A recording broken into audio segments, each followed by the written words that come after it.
Greetings and welcome back to Room 303 in our chats with Emily as we are calling our readings through the poetry of Emily Dickinson. We are in the Johnson edition. We turn now to poem 759, He Fought Like Those Who've Naught to Lose. Now, it is significant that we remind ourselves that Emily is writing a poem like this right in the middle of the American Civil War. Now, scholars have pointed out, and we've commented a number of times in our lectures already, how Emily rarely mentions the conflict that is going on all around her.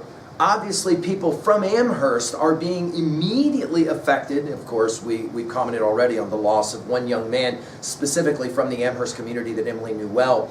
And yet, Emily will write often about battle scenes and the like. Of course, you'll remember in Success is Counted Sweetest by Those Who Ne'er Succeed. To comprehend a nectar, this is poem 67, requires source need. Not one of all the purple hosts who took the flag today can tell so well the definition of victory as he defeated dying.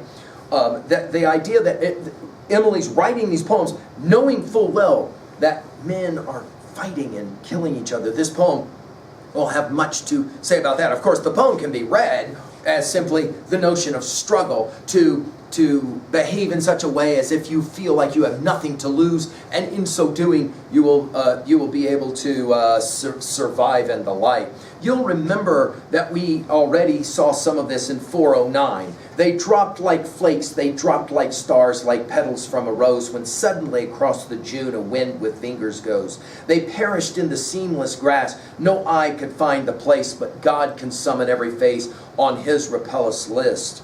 And you'll remember when we did 639, you'll remember this one as well. My portion is defeat today, a paler luck than victory. Less peons, fewer bells, the drums don't follow me with tunes. Defeat a somewhat slower means, more arduous than bells. 'Tis populous with bone and stain, and men too straight to stoop again, and piles of solid moan, and chips of blank and boyish eyes, and scraps of prayer, and death's surprise stamped visible in stone. There's somewhat prouder over there. The trumpets tell it to the air. How different victory to him who has it, and the one who to have it, had it, would have been contender to die. Again, back to Success is Counted Sweetest. Do you guys remember when we did 658? Whole gulfs of red and fleets of red and crews of solid blood did place about the west tonight as 'twere specific round, and they, appointed creatures in authorized arrays, do promptly as a drama that bows and disappears. You'll remember when we did 678. Wolfe demanded during dying which obtained the day. General, the British. Easy answered Wolfe to die. Montcalm his opposing spirit rendered with a smile. Sweet, said he, my own surrender, liberty's beguile. Now, I think in this poem that Emily is for sure playing around with a passage from the book of John in the King James Bible that she loves so much. Do you guys remember this one from John 12, 24 through 27, Christ speaking? Verily, verily, I say unto you, except a corn of wheat fall into the ground and die, it abideth alone. But if it die, it bringeth forth much fruit. He that loveth his life shall lose it.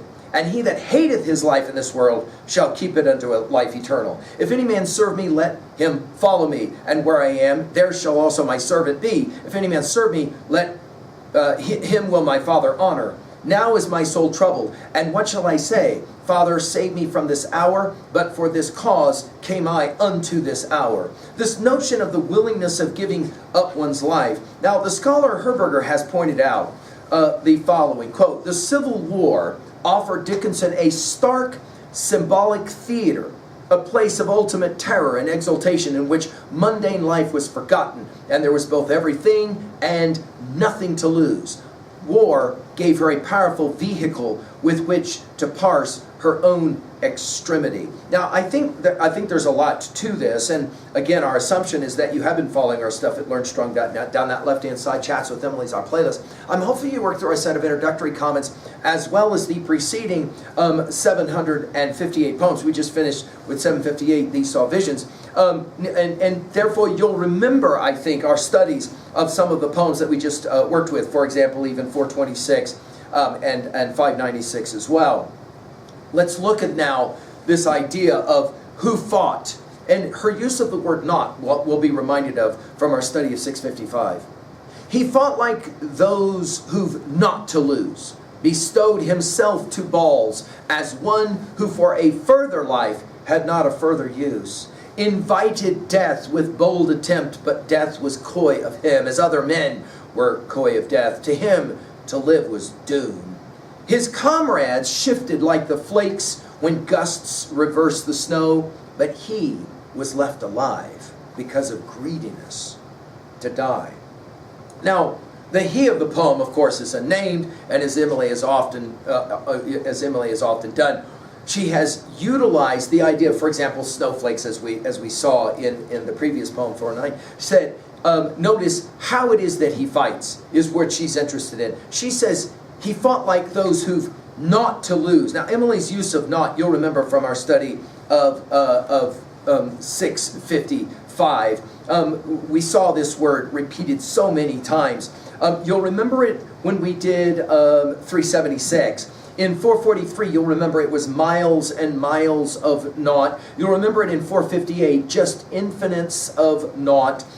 We saw it in so many poems that she's referenced. I can give you the list really quick if you want to run it to ground. 154, 190, 376, 443, 447, 458, 525, 605, 637, 696, 738, 759 that we're here with. 954, we're going to see this now in poems coming. 954, 982, 1071, 1276, and finally 1343. Emily loves this word not. It will be for her that key word, not, nothing. In other words, he fought like someone who has nothing to lose. And then notice the language, bestowed himself, sacrificed himself to the bullets, to the balls, right? In other words, the bullets are being shot at him. It's as if he wanted to die.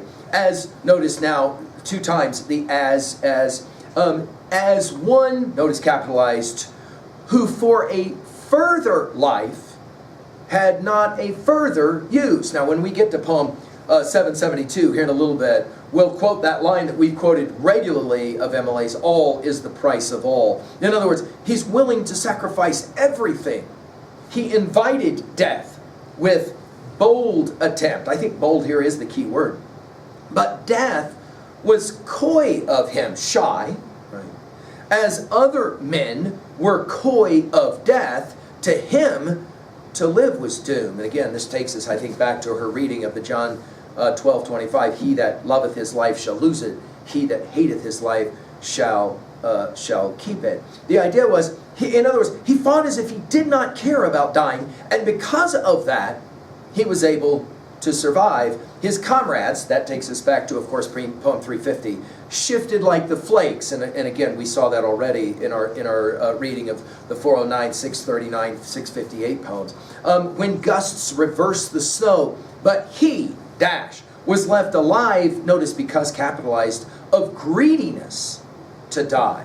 Now, it's interesting, and our messaging here I think is fascinating. The best way, Emily's going to argue, to live one's life is to live as if you have nothing to lose and everything to gain in each moment. Now think about this as it relates to her life as the poet, as the artist. Of course it makes sense, right? She's going to make the argument that for her, she will perform whatever it is she will perform poetically with no fear at all. And I think, obviously, this is the reason that we respect these poems as such great poems, because I think she did live as if she had not to lose. Now, obviously, the he of the poem is in question here.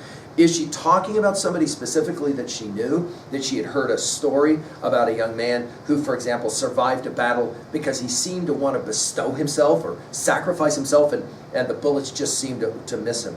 At 3A, all of the war, the battle poems, we've mentioned them. Let's give the list one more time. 409, 426, 444, you'll maybe remember 444 as well. It feels ashamed to be alive when men so brave are dead. One envies the distinguished dust permitted such a head. The stone that tells defending whom this Spartan put away, what little of him we possessed in pawn for liberty.